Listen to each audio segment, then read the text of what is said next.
pwede po mag-add. Siguro po,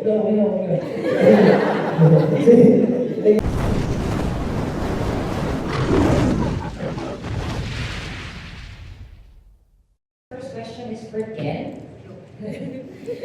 What is the most challenging part in creating the album? Challenging part po siguro, kaya kung sabi ko na is, yung collab ko namin ngayon ay, international artist ko. Marami po kailangan consider in terms of like sa vision nila. So, ayun po yun, meron po sila sa yung, taste pagdating sa music. So, kailangan po i-consider yun, yung language din po. So, I think yun lang naman po yung yun lang naman po yung sa tingin ko pinaka-challenging yung sa pag-create ng album na ito. Tama po dyan. Pero kasi yung mga pag-usapan po namin kami kanina. Pero this time, mas marami yung collaboration. So, you have to consider culture again, syempre may mga certain things na bawal sabihin, bawal gawin. It's just to respect each other. Pero ultimately, everyone's looking for looking at the bigger picture, making the track better, or siguro po, maganda talaga sa para sa lahat. Yeah, from Hello po. So, this question is for Ken. As pioneers of modern P-pop, how has your understanding of your role in the industry evolved, and what responsibilities come with helping shape its direction? Ang big na. Dang. To be honest, I don't really think about like what my role is a group. I just do the things that I think na makatulong sa group namin. And suggestion na. So kasi from the very beginning, yung ginagawa pa namin is parang po siya parang bigyan po kami ng ideas na nabigay pa namin. Then like, after that, doon po kami nakakagawa ng bagay. So yun po talaga yung ginagawa namin. So, yeah, as long as makatulong sa group, I would gladly, I would love to help. And kung ano yung role na kailangan kong gampanan, kung ano sa tingin ko yung medyo, alam mo yun, may butas sa ano namin. Like right now, I've been into really, sa fashion namin. Malaki ko yung tumutulog ako sa styling namin. So, yun po yung sa tingin ko naman, okay, medyo kami dito, so kung ako dito naman, sa music naman, we have Pablo, right? So, yeah, yun po yung yun. Yeah. pwede po mag-add. Siguro po, kasi parang about P-pop, diba? So, siguro mag-share na po ang interest ko iba. For us, honestly, this exact venue, siguro, I think it was like, maybe 5 years, 6 years ago or something, baka more. During that time, no one really actually considered or know anything about P-pop. So we were roasted by a lot of medias, and they told us, how are you gonna introduce P-pop to the world or to the Philippines? And right now, siguro sabihin ko lang din, but during those times, unplanned siya, na parang they were stereotyping us, the copycats. So, nagkaroon pa kami ng konting bad discussion. How are we going to call ourselves, diba? So, I told everyone the medias yung parang interviews namin. I said, P-pop po yung tawag sa amin. Kasi ginagawa kami K-pop Filipino. They should prefer us. Anyway, we respected them. Siyempre, we respect all genres and we get inspirations from them din naman. We're not gonna deny them. But, siyempre, yung parang feeling na stereotype it hurts us kasi we're Filipinos, diba? And then, ayun, I think right now, tulad yung sabi ko, it's given. We don't really have to say a lot or, that it's more than enough for us na na-introduce namin siya, na-inspire namin yung mga tao to join this movement. And siguro, bigyan ko lang din ng idea, Kasi usually P-pop is parang sinasabi, pag P-pop sing and dance group, but who can really tell that even if you're a solo artist or a band artist or ano ginagawa mo, when you consider yourself as not doing P-pop, but in reality, you're doing, diba, you're doing pop music in the Philippines. So, I'll leave that to the artist then, and I'll leave that to everyone in this room and everyone in the internet na to think about it, diba? We might have accidentally, or syempre, it has been maybe there ever since, but maybe accidentally created the genre. But right now, we're proud, and we're very proud to tell everyone that this is a movement, and this is going to change the Philippines and this industry. Yun lang. Thank you and congratulations. Sorry pa, hata pa. Thank you, Danica. But let's know, P-pop just literally means Philippine pop. So lahat ng nakapaloob sa pop music sa Pilipinas, P-pop. Diba? Hindi naman kailangan sing and dance. Ha? Kumbaga, kung gusto mo... Sabi pinahaba ko. Kung gusto mo talaga ng distinction yung pop ng Philippines, P-pop siya. Para ma-distinguish it all over the world. Yes. So nationality lang naman yung P. Hindi naman kailangan singing and dancing. Yeah, the same thing as, diba, the C-pop, P-pop, K-pop, J-pop. Ayun, nakakatawa. Yes. Wait. Ano na naman to? Dream big na naman tayo. So, but we're just leaving it on the table. Yes. So, they can think about it, diba? Oh. Magpost na po tayo ng Reddit channel about this shots. Okay, now let's go to Veronique. That's one quote na diniscuss namin during the planning of the concert kasi that's gonna be one major change kasi po yung last time, yung tour namin, the idea was to make it theatrical. So may ganun vibe po na mahirap siyang i-achieve sa outdoor kasi syempre hindi mo, iba yung atmosphere, hindi mo naman kontrolado yung liwanag and all that. But we decided to push through with outdoor arena kasi we know that we can explore more things. We wanted to give the audience ng kakaibang atmosphere. That's actually the goal. And syempre gusto namin i-maximize yung mga pwede namin magawa na hindi pa namin nagagawa, na hindi namin pwedeng gawin sa indoor arena. So, major change talaga po siya. Even though it's like para siyang homecoming finale ng buong tour, it's really different. Hindi ko alam kung pwede mag-spoil, but nakikita niyo naman yung staging, syempre songs, yung duration ng concert, major change. Parang talaga siyang bagong simula. Parang gano'n, parang siyang nag-end kami ng era, but it's like kick off din. Parang gano'n yung vibe niya. So, major change, major change. Thank you and looking forward to such. Thank you. Good afternoon and congrats on the project. And kay Boss Pablo, you led the production on much of this trilogy. With this being the finale, did you feel more pressure to create a definitive sound or did you feel more freedom to experiment? Siguro po, mixture siya ng both. Whenever I try to create something, syempre, grupo pa rin po kami. Kapag nag-present ako sa kanila, kinakabahan ako. Kumbaga, kailangan somehow ma-highlight ko yung bawat members ko rin sa kapag-produce ng music. And for this album, kasama pa naman po si Kim, nag-produce po siya ng kasama ko. Pero it's the beauty of it all. Kumbaga, kahit na kinakabahan ako, na-i-share ko yung ginawa kong art for everyone to perform or for everyone to listen to. Masaya po ako na may ganong klase ng thrill na pagdating sa paggawa ng art ko as a person. At the same time, masaya po ako. Masaya naman.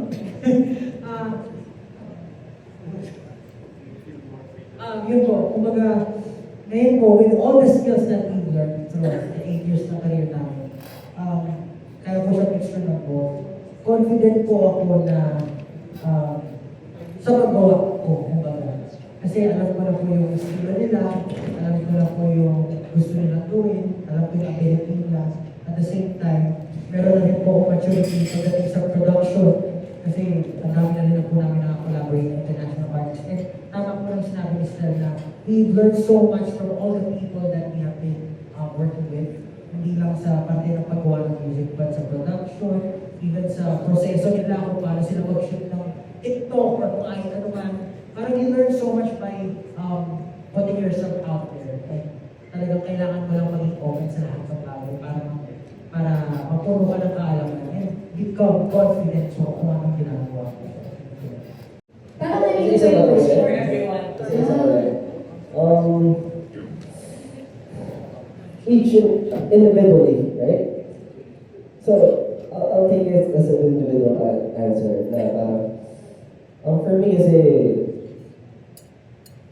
I've grown so much, not just siguro in terms of performing them, but as a person. Together with these guys, especially, kasi I've learned so much about life, how to think ahead, not just thinking about siguro yung gusto mo, but what's best for everyone.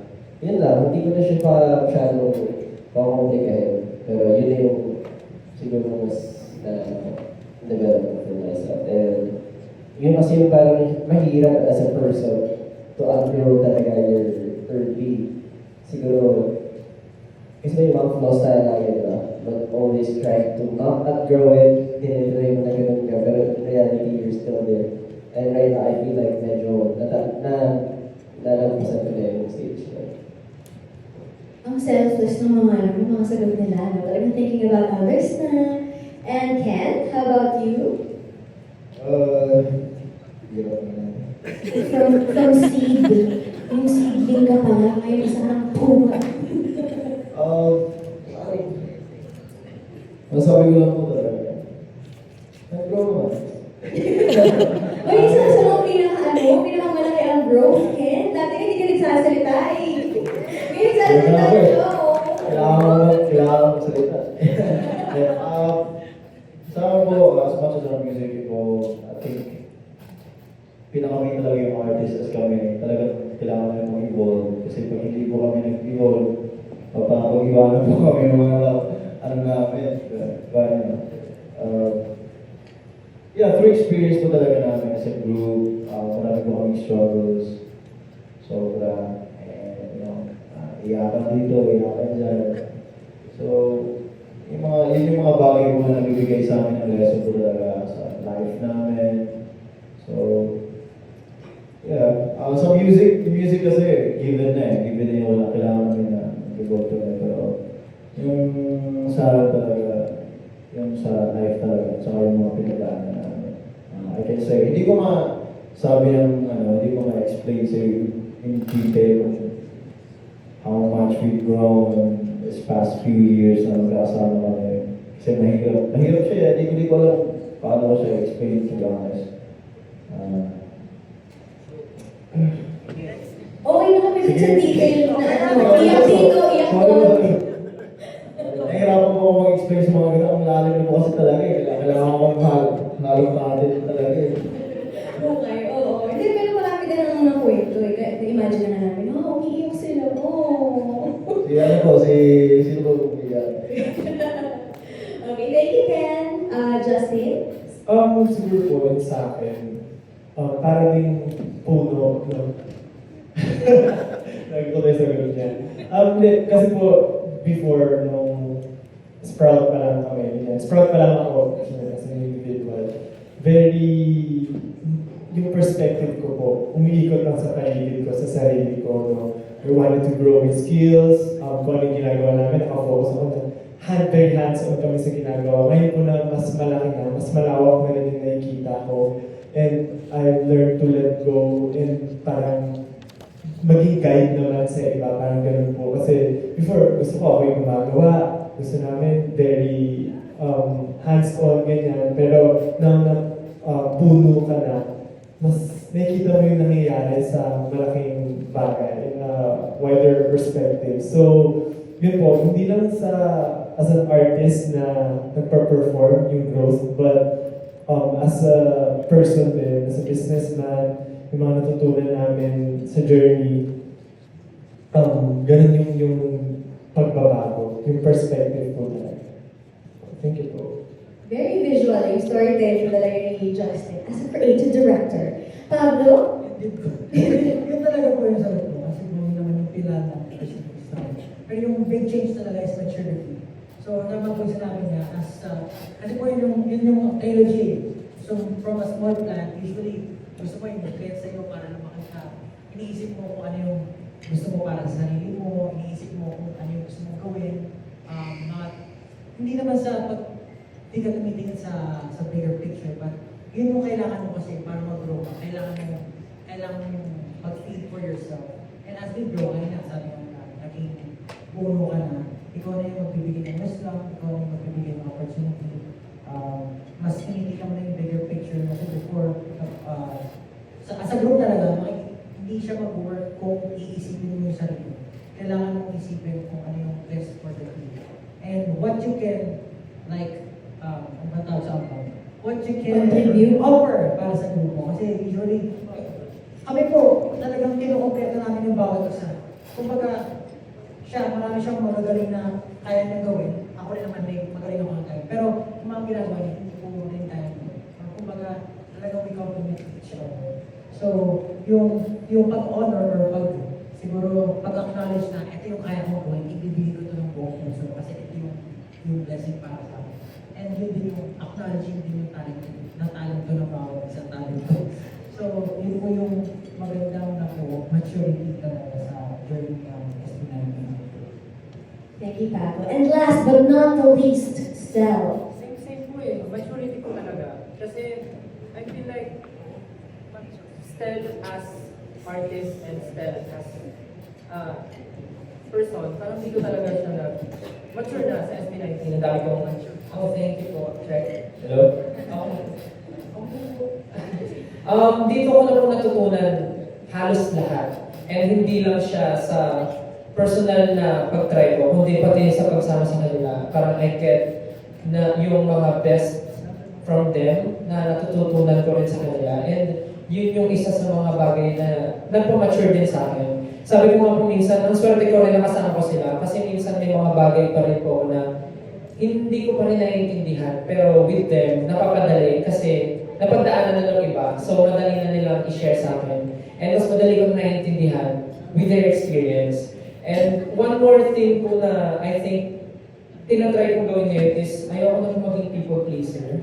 Parang simula nag-SB19 ako masyado kung iniisip na dapat ganito ako, dapat ganito ganyan, dapat hindi ako magkamali. I think first step talaga is magustuhan ka ng tao is you need to accept yourself talaga yun. So I think kung magkamali man ako in the future, that's me. And mag-sorry na lang ako. Pero yun ako eh. So I think kung magustuhan ako ng tao hindi, it's fine. As long as importante ako sa kanila at sa mga tao sa paligid namin. So, Wow, grabe ang big naman ng entertainment.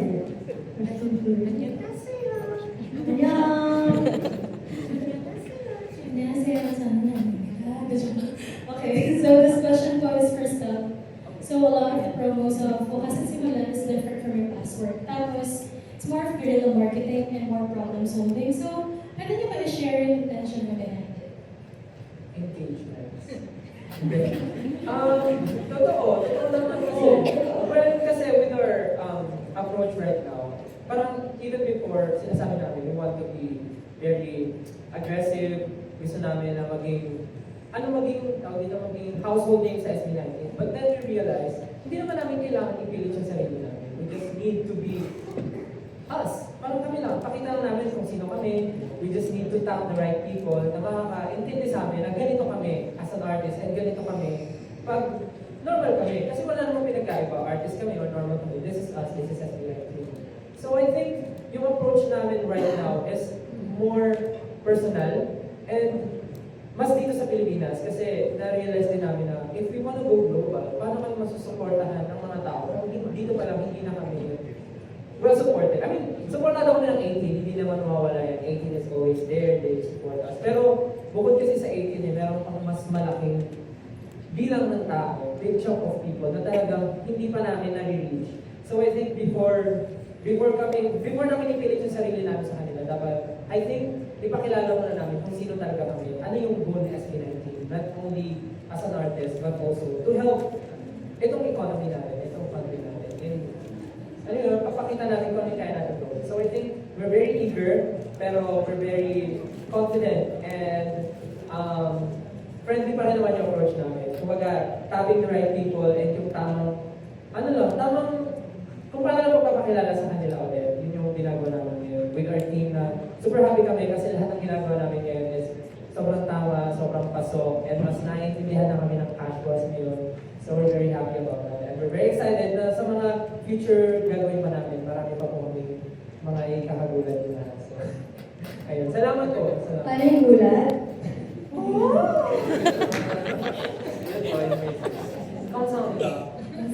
Salamat po.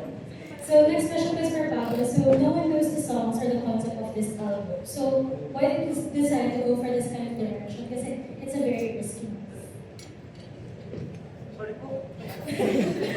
No one knows the songs or yung concept ng album bago siya nirelease sa mga tao. So why did you decide to go for this direction? Kasi it's a very risky move.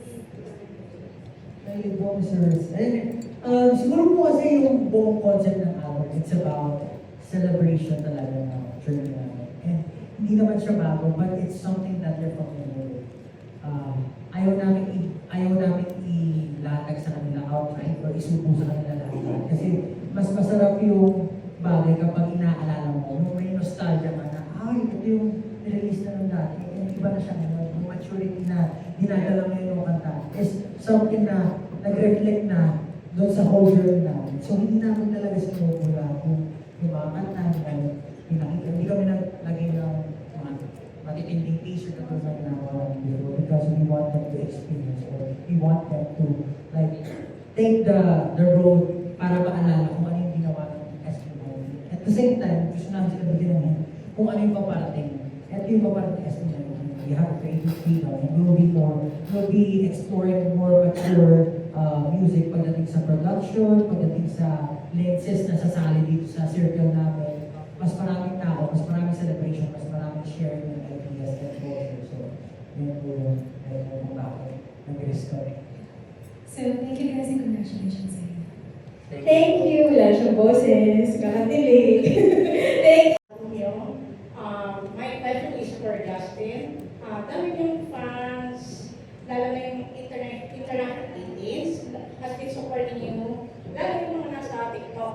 Kasi yung mga dance challenges nyo dumadaan sa feed namin. So, may kaba pa ba kayo nararamdaman when you did your previous tour?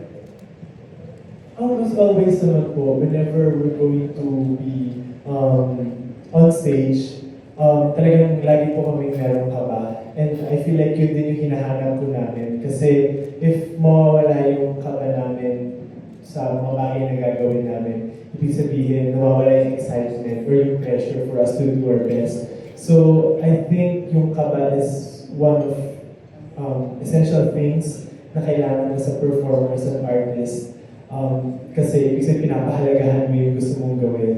And even though pang ilang third tour na namin yung previous po, kinakabahan pa rin kami kasi we have a goal na gusto mong i-achieve. We want to impress people, and even though we think sometimes na baka same audience lang naman yan, but sabi namin from the very beginning pa lang na kahit gaano pa kaliit kahit gaano pa kakonti yung audience namin, kahit sino pa po yun, we're going to do our best. So, definitely, kinakabahan po kami every time. Thank you po.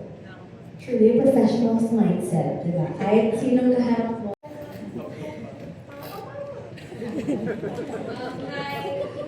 Kanina napakinggan namin yung ilang soundbites. So, yung first question ko is for Josh. Ano yung mga unexpected genres or styles sa bagong album na for sure masa-surprise yung fans niyo kapag napakinggan ko? Yung mas masasabi ko, rage pop na pinag-gusto ni Ken. So, yun po siguro yung pinaka-unexpected dun sa entire. Kasi parang it's gonna be our first time doing it as a group. And, ayun, and pa ako masasabi na Yeah, Afro. Brazilian folk. And another one is Brazilian folk. So, hindi ko siya ma-explain yung kasi hindi pa out yung tracks. Pero better to actually wait for it and then you guys be the judge. Siguro kayo yung i-hear and siguro mas na-enjoy yung mag-release yung tracks. Okay, yung second question ko naman is for Pablo.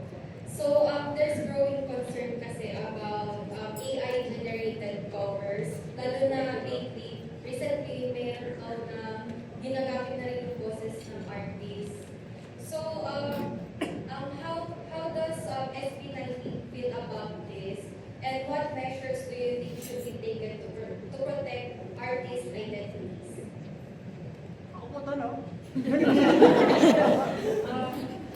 I think yung AI po, it's a very powerful tool.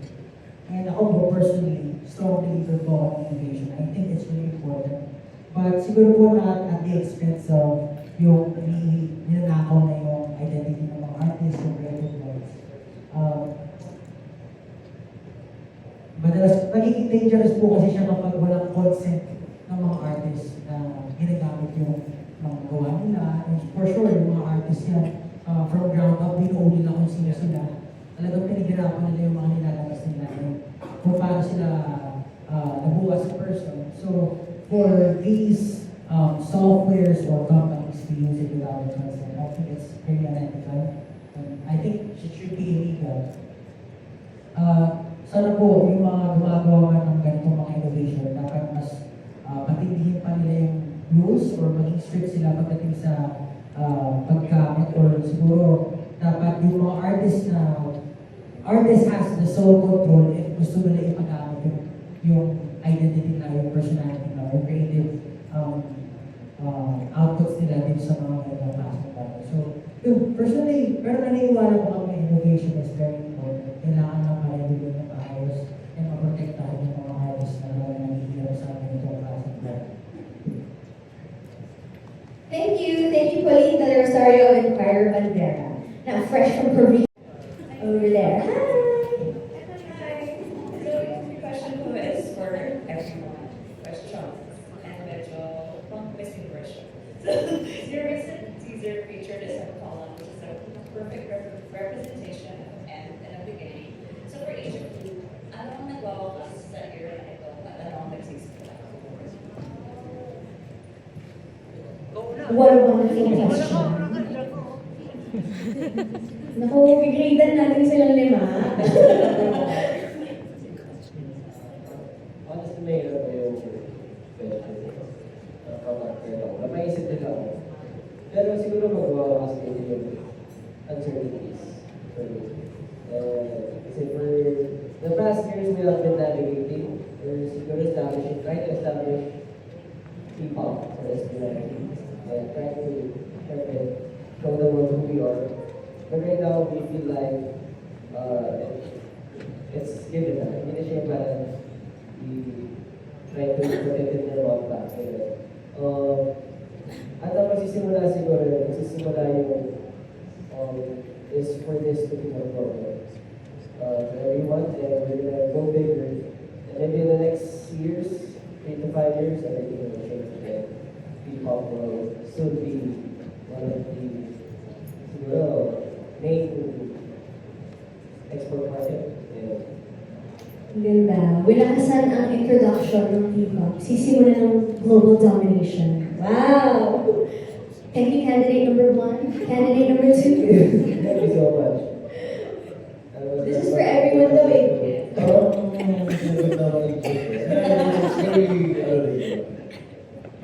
Para sa akin kasi, matagal naman namin tinatry build and establish talaga yung identity namin. Kasi before kasi, hindi ko naman yan, pero inaano kami na copycats kami, ito ganyan, So, yun po yung tinatry namin na establish and slowly establish namin siya in P-pop and now we're trying to, personally, yun yung sa tingin ko na parang i-close namin na chapter and i-open namin yung bagong identity and to introduce yung totoong SB19 namin. So, Totoo. Ngayon kayo na yung ginagaya.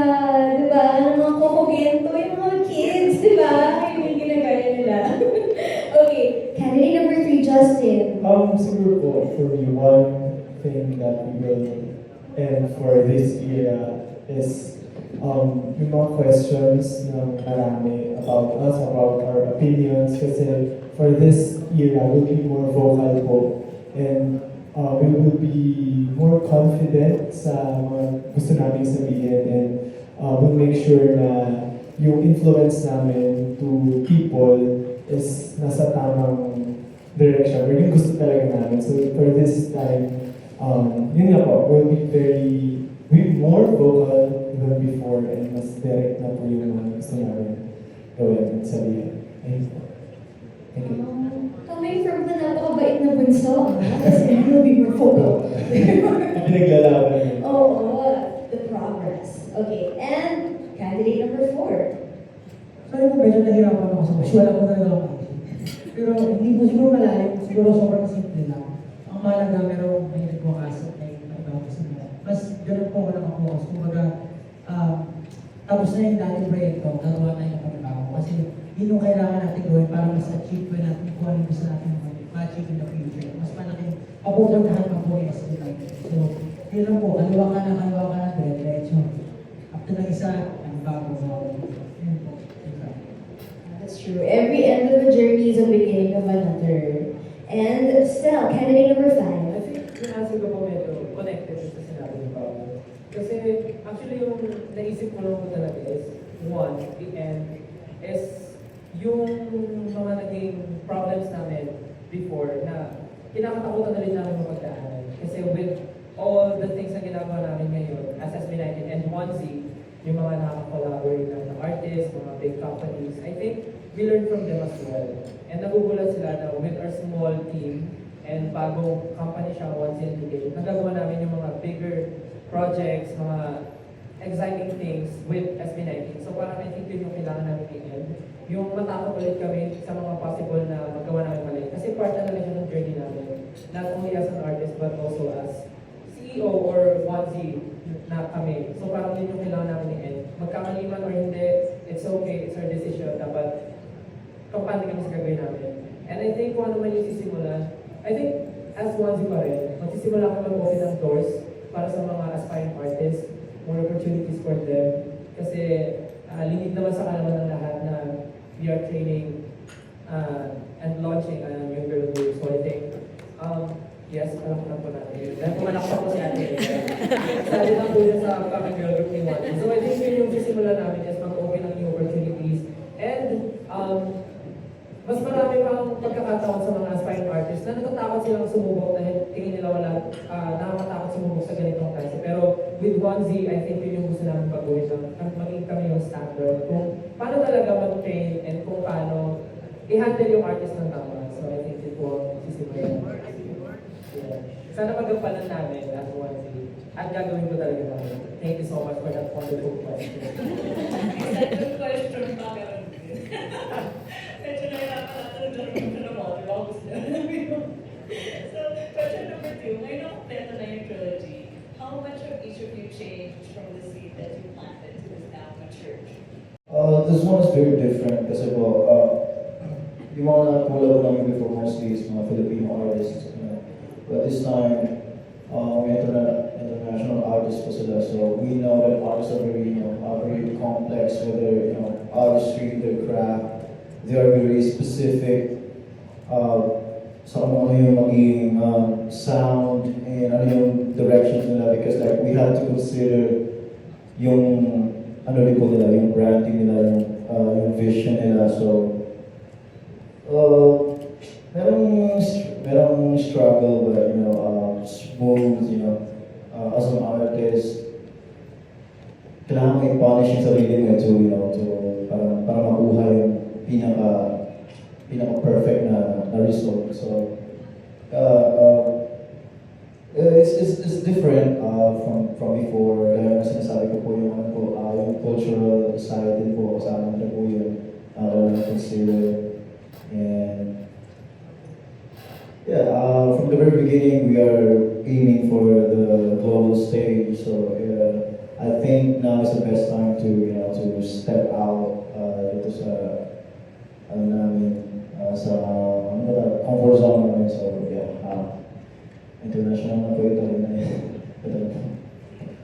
I think that within the group naman po, I think nakatulong na Mr. Jai, nakatulong din talaga yung endeavor namin sa solos na. Kasi si Ken, meron po siyang may team din po siya na katrabaho niya, like Luke, ako po may katrabaho ko, kids, kapatid ko, si Edwin, tapos si Josh, for example, si Cersei, ganyan. So parang, mas may nakikita po kaming mas magandang bagay or mas profound na bagay dahil iba't ibang learning or iba't ibang utak na work on a certain act na talaga naman nakakapagandahin o palabasin yung ganda ng isang act. For this album, nag-produce po si Ken, nag-produce po ako, may naroon po kami international artist na nag-produce for this yun po yung parang collaboration na namin in terms of music, pero alam naman po natin na hindi lang music tumatakbo. It's a whole experience of visual, everything, music video, lyrics. Everyone really pitched in their ideas para mas mapaganda o mas mabuo kung ano man yung picture na gusto natin makita ng buong sambayan ng Pilipinas o buong mundo. So, I'm just happy na sabi nga ko namin po last year for the longest time na kami sobrang sorry, pero this time mas tumindi pa po yung mas tumindi po yung collaboration namin with each other and natulungan pa siya ng mas professional lenses na pwedeng makahelp talaga pa rin. Thank you, Pao. And let's go to another Pao. As of Rappler. Hi! Hello po, magandang hapon. Hello. First tell, pero hindi naman sagot yun. Pero first tell siya din. Siyempre, alam natin, you're going all out in Asia, Taiwan, Japan, and now you're on Weavers, things like that. Pero dito sa Pilipinas, yung solo career ninyo ay nag-flourish din. You're not just SB19 as a whole, but individually, you are your own artist. And bago kayo simula ang bukas, and syempre, bukas at simula, meron kayong time na i-nurture yung sarili yung solo careers. So, ano yung specific na lessons or insights na na-learn nyo from your solo era na dinala nyo dito sa bagong part ng trilogy or sa Feeling ko yung pinaka-natutunan talaga namin is yung lakas ng bawat isa na pag pinagsama namin is something great and bigger than us talaga. Kasi kahit naman ako, personally, kahit sabihin ko na kaya kong bumanter sa mga tao, kaya kong maging ako, maging makwela, pero hinahanap ko pa rin yung energy nila, hinahanap ko pa rin yung sila na kasama ko. So I think, hindi sa nasanay ako with them growing as an artist. It's more of, kailangan ko yung kami para mag-work pa rin ako as alone. Kasi kaya naman nasa stage kami, sabihin natin, we perform as SB19, we have our solo parts.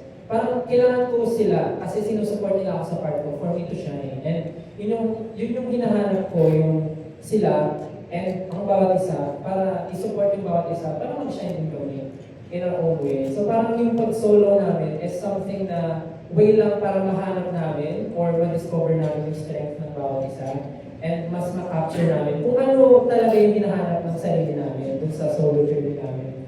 And I think isa sa nagpaganda rin ng solos namin is yung mga nalaman din namin through our journey alone na nasama nga namin ulit nung nagsama-sama na kami in creating this album. Parang lahat talaga namin, ang bagay experience ko, experience ni ganito ni ganyan. So lahat yun na nagsama-sama namin so that hindi lang yung perspective namin as a team yung napasok, pati yung perspective namin outside SB19 and outside ourselves. So yun po yung magandang natutunan namin during our solo release. Thank you po. pa po ako gusto sa baka may mali po ako nasa. Parang agree naman lahat. Pero nakakatawa lang dami yung individual ganaps, yung mga side quest kayo, lahat kayo successful individually. Tapos grabe kayo biglang magkakasama kayo ulit. Oo. So, wow. Boosh. Thank you. Okay, now let's go to our next friend from the media. Thank you, Jaira. Eric Salta of Scout Magazine will be asking a question. Hi, Eric. Hi, I'm Pao from Scout. Ah, may nag-iba na representative. Hi, Pao. Okay, so this question is for Ken. The past EP featured like a lot of collaborations and input from the different members of SB19, from writing, choreography, and all. So, of course, nabanggit na niyo na kanina yung artists that you're collaborating with, but within the group, will there be other collaborations that you're doing? And can you share a bit of the process, like creating Okasansi? Sa hindi po nakakala, 8 years na po sa SB19. This is our 8th year. Sobrang tagal na po namin magkakasama. And syempre, kapag ganito ka katagal, parang iniisip mo na rin or kinocontemplate mo na rin kung ano ba yung next chapter or matatapos na yung grupo o ano man ang nangyayari sa amin. Pero for us, this is a milestone na nandito na kami ngayon. And we want to celebrate at the same time, look back at everything that we have done kasama yung mga tao na sinusuporta sa amin. Kayo rin po na naging parte ng journey po ng SB19. So, kasi simula. Speaking of celebrating, congratulations sa Lollapalooza! Grabe, nagwala ang lahat nung in-announce na Lollapalooza kayo. Grabe, oo, you broke the internet. Yes, okay, so tungkol dyan yung next question ko. With your upcoming performance in Lollapalooza, how does this album prepare you for the global stage? Well, I think all of our, since it's, Wakasan Simula, it's like a journey from the beginning of SB19.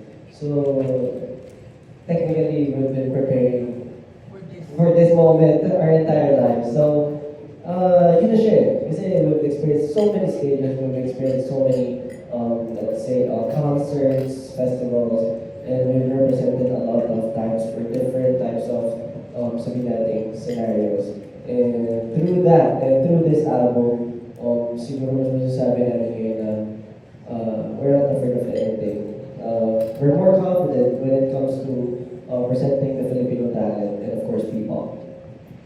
And just to touch on that, speaking of your dreams, nung nagsisimula pa lang kayo, isa sa mga curious ako sa SB19 when I was just starting to get to know them, is yung dreams nila nung simula, hindi siya kasi parang palaki ng palaki. Simula pa lang, sobrang taas ng pangarap nyo. Simula pa lang kayo, sinasabi nyo na sa interviews na gusto nyo rin magkaroon ng sariling kumpanya, di ba? Meron na kayong mga sinasabi, may binabanggit na kayong gusto nyo talaga maiangat yung ekonomiya ng Pilipinas.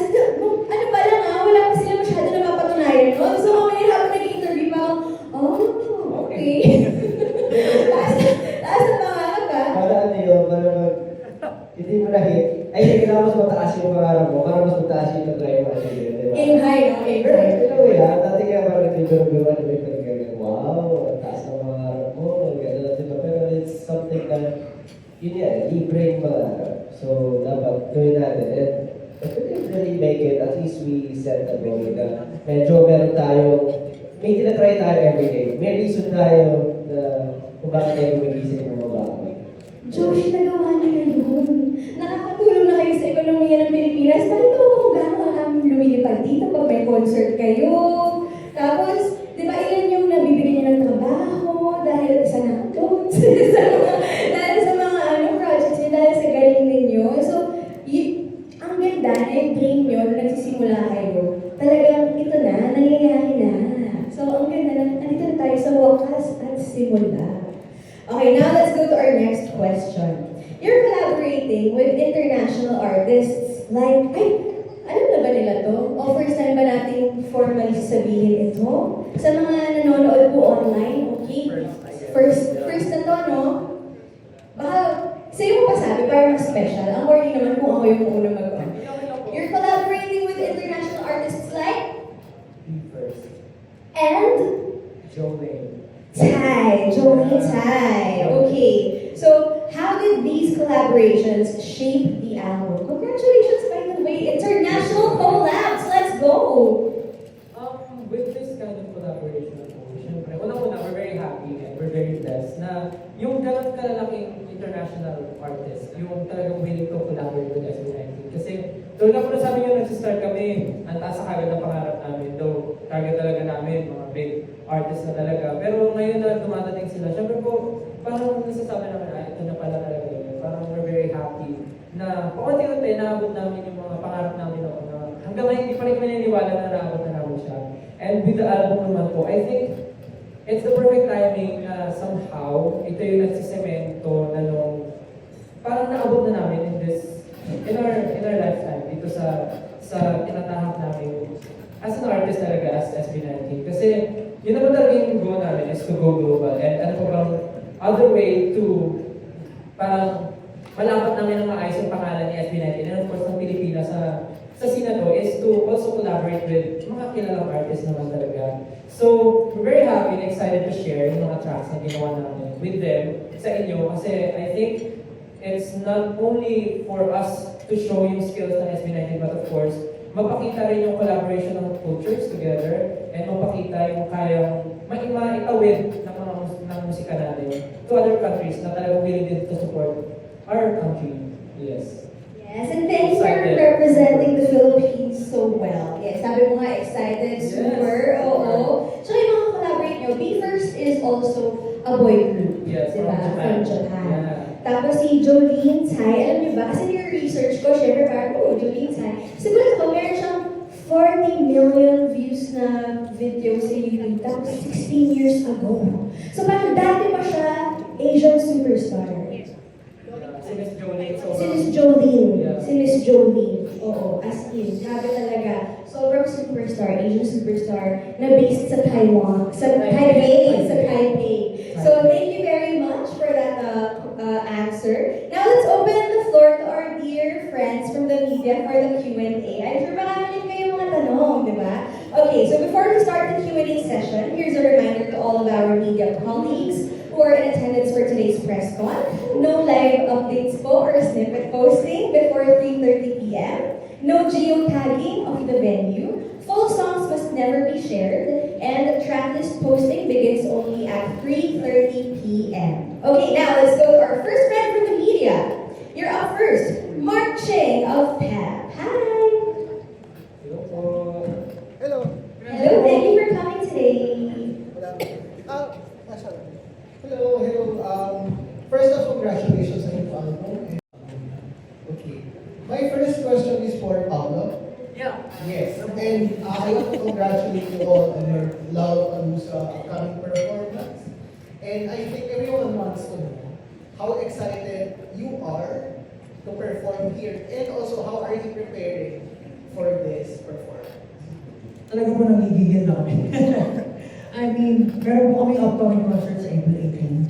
Pero sobrang ina-anticipate na po yung performance dito. Siguro po gusto ko lang din pasalamatan siyempre yung mga tao natin, like Nation, Riza, siyempre Wansi, kung wala sila, hindi na makakapag-tumapit sa April 18. Sabi nga po ni Josh, ever since we started our career as artists, parang yung talagang pinagkahandaan natin. Itong moment na sila makapag-perform sa Lollapalooza and show them how talented Filipinos are. And hindi ko po alam, hindi ko ma-imagine or hindi ko ma-explain kung ano yung gagawin namin doon. Pero for sure, it's something that all Filipinos will be proud of. Right now, syempre may mga kakulo kami pagdating sa music na perform namin doon. Syempre, definitely, yung arrangements, mas matinding production, just to show them kung ano talaga yung kaya namin doon. So, sobrang excited na nagigil lang po kami. Thank you, Pablo. My second question is for Josh. For Josh, so we are coming Lollapalooza stage will open many doors for you internationally. My question is, how are you preparing for this possible opportunity to make it in the world stage? And also, are you dreaming to get a Grammy award in the future? Lola na eh, so hindi na kailangan ng Grammy. Pasok mo. Is it really Justin? say, well, we're just very excited to show everyone what our people love. For Grammys, of course, we've been always dreaming about it, and syempre, we're given the opportunity to gradually, siguro talagang mas ipapakita namin na ano ba yung higitan sa ganda na namin natin, di ba?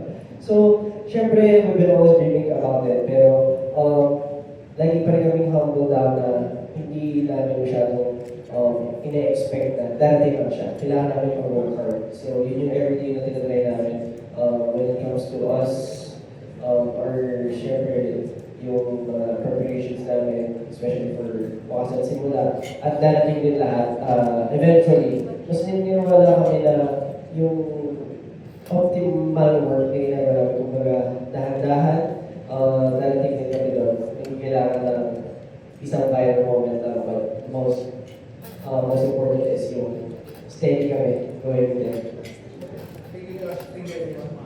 Yeah, I think it's one of the strengths of SB19, yung longevity mo. Kasi hindi lahat, maraming nag-viral, ang dali mag-viral, pero hindi lahat tumatagal, katulad mo.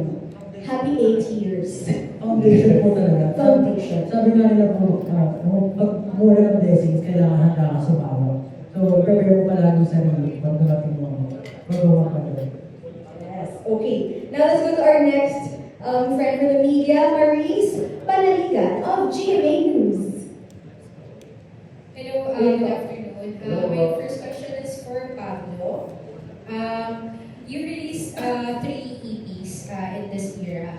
What made you decide to create an album to sort of close it off or to open the new chapter? Originally, tatlo lang po talaga yung album na release natin. Pero sabi lang po na with every ending comes a new beginning.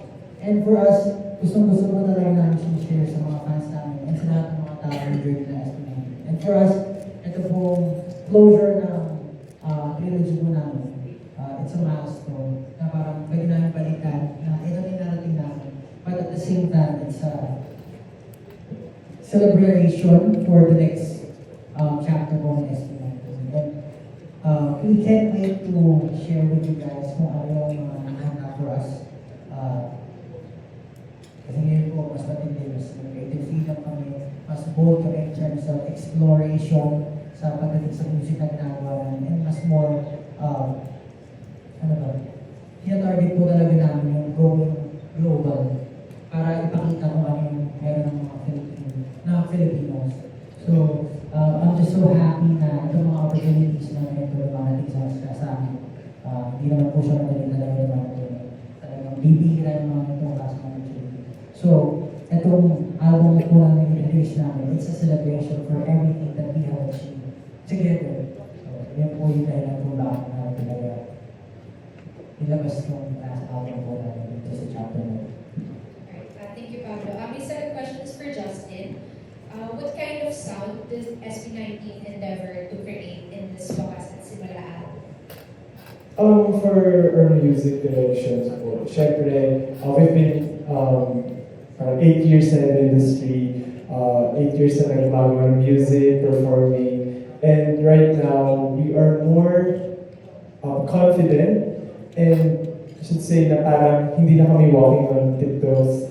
So parang may assurance na kami sa mga sarili namin, sa gusto namin gawin na ito yung gusto namin i-try, ito yung gusto namin ipakita. And di ba po, for example, with Visa, parang we're trying out different things. May utot, may tae sa lyrics, and whatnot. So parang mas meron kaming power or tayong confidence siguro. Mas confident na kami sa gusto namin gawin. Thank you. Okay, thank you. Thank you, Maurice Panaligan.